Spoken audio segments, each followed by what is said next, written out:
बात है। हमारे अभी तो आपने कहा हमारा कोई कुछ जलवा ही नहीं है, अभी आप कह रहे हैं कि हमारे चलते दो सीट पे हार गया। ये आरजेडी वाले हारने के बाद, ये 30 साल पुरानी पार्टी है, हर जगह हारे हैं। हारने के बाद अब दोषारोपण दूसरे पर करेंगे। मेरे भाई, आप बेलागंज का बूथ वाइज सीट निकाल कर देख लीजिए वोट। वहां के मुसलमानों ने, बेलागंज के मुसलमानों ने जदयू को, भाजपा को वोट दिया है। और मैं आपके माध्यम से बिल्कुल ये क्लियर कर दे रहा चाहता हूं, बेलागंज के मुसलमानों ने जनसुराज को वोट नहीं दिया है। उन्होंने सबसे ज्यादा वोट वहां पर जदयू भाजपा के उम्मीदवार को दिया है।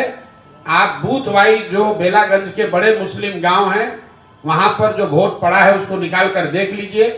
तो अगर राजद वाले ये कह रहे हैं, अगर हम लोग इमामगंज में चुनाव नहीं लड़ते तो मांझी जी को जो 55,000 वोट मिला है, एनडीए के कैंडिडेट को सबसे कम वोट कहां मिला है? इमामगंज में। बाकी हर जगह एनडीए के उम्मीदवार को करीब करीब 70,000 वोट मिला है। एकमात्र इमामगंज ऐसी सीट है जहां पर एनडीए के उम्मीदवार को 55,000 से कम वोट मिला है। तो हम लोग का अपना आकलन यह है कि जो वोट जनसुराज को इमामगंज में मिला है, उसका 2/3 हिस्सा वो था जो मांझी जी को वोट मिल सकता था। कुछ हिस्सा जरूर राजद का आया होगा।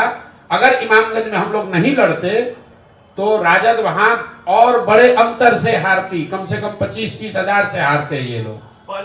बिहार में जो परिणाम आया है, जीतने वालों को बधाई। और जनता का जो निर्णय है वो नीतीश कुमार और भाजपा की सरकार के समर्थन में लोगों ने वोट दिया है। तो जो सरकार चल रही है, जिस तरह से चल रही है, जनता का उसमें विश्वास है, तो वो सरकार चलती रहे। हम लोग अपना जो प्रयास कर रहे हैं वो प्रयास आगे करते रहेंगे। आप चारों सीटों, जनसुराज और जनसुराज अभियान, दोनों को दो तरीके से देखिए। जनसुराज अभियान जो है उसको बिहार में स्थापित करने में, बिहार के घर घर पहुंचाने में 2 वर्ष का समय लगा है। बहुत लोगों ने जब अभियान की शुरुआत हुई तो ये कहा कि बिहार में तो कोई इसकी जगह ही नहीं है, कोई इसको मानेगा नहीं, कोई सुनेगा नहीं। लेकिन बिहार के एक बड़े जनमानस में आज जनसुराज की बात को लेकर, जनसुराज की परिकल्पना को लेकर, बिहार में बदलाव को लेकर एक सकारात्मक सोच बनी है। अब उस सोच को दल में और वोट में परिवर्तित करने की जो बात है, तो 1 महीना पहले जनसुराज दल बना है और 1 महीने में आज 10% वोट लेकर जनसुराज ने अपनी शुरुआत करी है।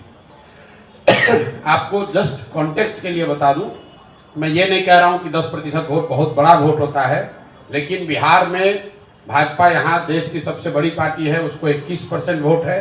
पिछले विधानसभा में भाजपा को 19.6% वोट था। राजद को 20% वोट मिला है, जदयू को 11% वोट मिला है, जनसुराज को 10% वोट मिला है।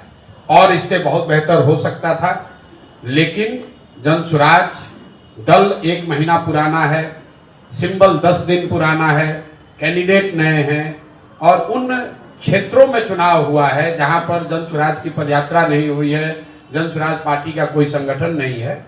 ये कोई एक्सक्यूज नहीं है, इससे बहुत बढ़िया प्रदर्शन हो सकता था, लेकिन जो है इसको देखेंगे और इससे और बेहतर कैसे करना है उसके लिए पूरी तरीके से प्रतिबद्ध हैं।